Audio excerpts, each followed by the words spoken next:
Today I'm going to be talking about a strategy that I think is really awesome, and the reason why I think it's really awesome is because it utilizes support and resistance levels.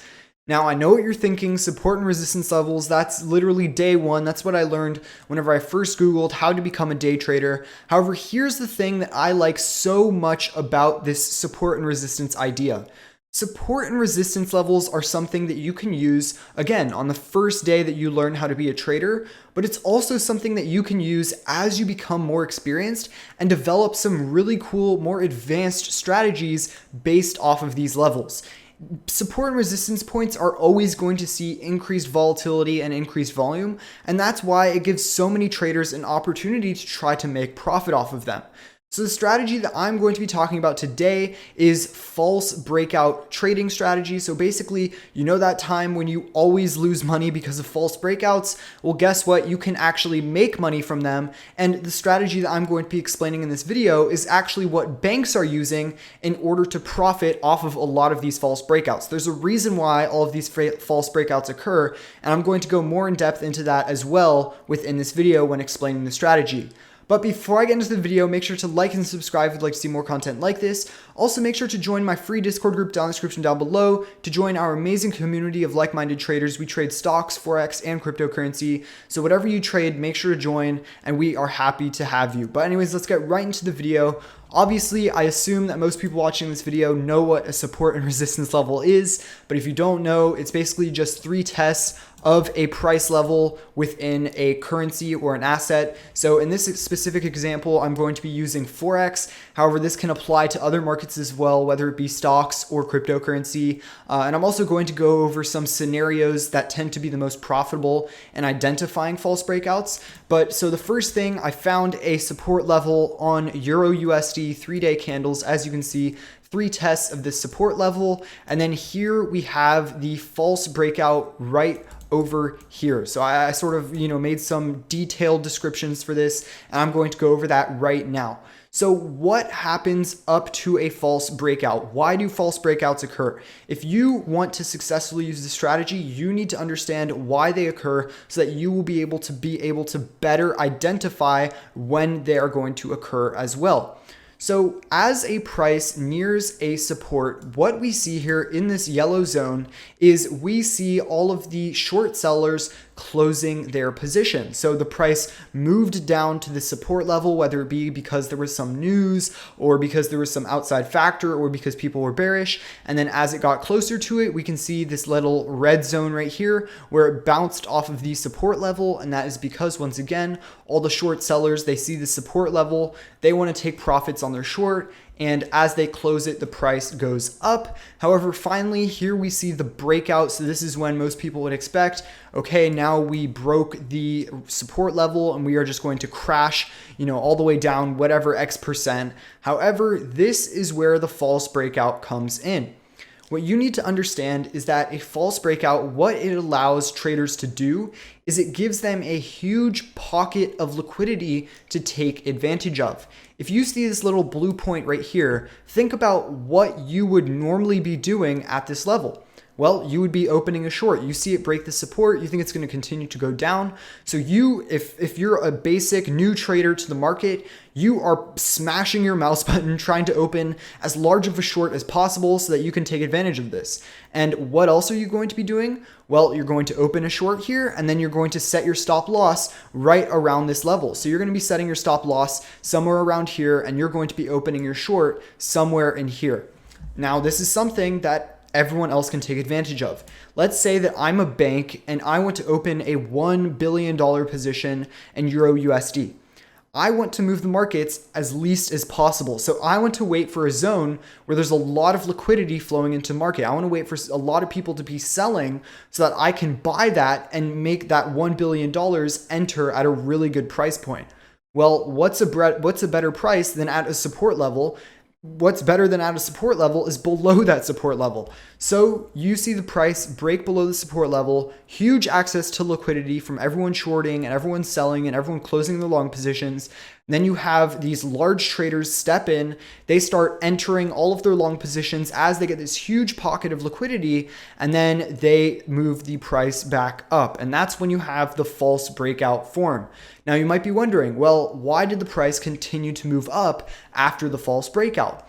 The reason being is that everyone who entered their short positions within this zone right here have their stop losses set all above this level. So you're going to see all right here. These are all people getting stop loss. They're getting stopped on the short position that they opened from this level. So that's why this strategy is so amazing, because false breakouts give a lot of momentum into the opposite direction. And they're also really cool because you are literally trading with the banks. You don't want to go against the banks because, again, they have the most control in markets. If you think that the markets are manipulated, then they are literally the ones doing that. And so if you're trading with the banks, then you have a lot higher probability of making profit. Obviously, you're not going to make profit every single time, but now I'm going to get into how you can take advantage of this and sort of the play-by-play, what I think about doing when I see a scenario like this. So I think the thing that you need to understand is that you are not always going to be entering a position whenever you see a breakout. So what I would not be doing is, once I see a breakout, I just immediately, click the buy button because I'm going to say, okay, I'm going to get this false breakout just like I heard in the video. No, I think you need to be much more patient. Obviously, please do research before you open a position. If there's some news-related event, there's a much higher chance that it won't be a false breakout. So number one, make sure there's no news-related event making the price break out of that major level. And then number two, wait for the price to rebound back above the level. Ideally, you want to be setting your order at or right above the old support level. So as we see here, it broke the level, and then we see the price quickly start bouncing back up, and you want to enter as it breaks back above this support level in order to just maximize your chances of actually catching that false breakout. In case it just all of a sudden starts spiking all the way down, you don't want to be entered into that position right at the start of that breakout downwards. So you want to make sure that your position enters around the time that it starts to go back above into this upwards move, or if it's a resistance, into that downwards move.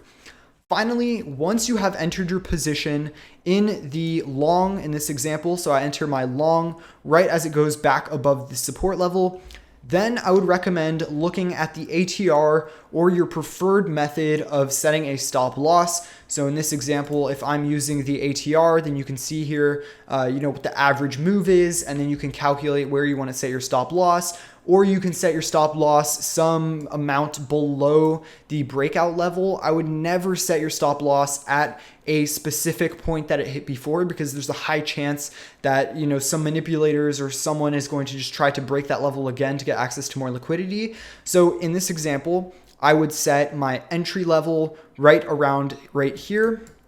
And then I would set my stop loss right below this breakout. So this move downwards, I give myself some breathing room. And then I would see this nice move upwards. And obviously, this is not something that's going to happen every time. I know people are going to ask, well, where am I going to set my take profit? This is not going to happen every time where you see a humongous move like this after a false breakout. This is just by chance that it happened to be a very nice move afterwards. But really looking for a point where you start to see a slowdown in momentum. Honestly, if you're trading this false breakout, it wouldn't even be a bad idea to exit even after this first move up at around this level, right? You don't want to be too greedy. You don't necessarily know what's going to happen afterwards. If you exit at around this level, once you start to see go down again, then you have a chance of re-entering as it touches the support and then holding it for that longer run up. So you don't want to be too greedy when trading false breakouts. But again, these can be amazing opportunities, and you are quite literally profiting off of what everyone else is losing money on. Finally, what scenarios should you look for in order to trade these false breakouts? I know this is something a lot of people are going to be asking. What support levels, what's resistance levels should I be trading these false breakouts at? I think the best place to trade false breakouts, in my personal experience, if you go out and trade and you find that something else works better for you, then by all means, go ahead and do that. However, in my personal experience, I think the best place that you will find false breakouts is in sideways channels. Those for me just tend to be the best.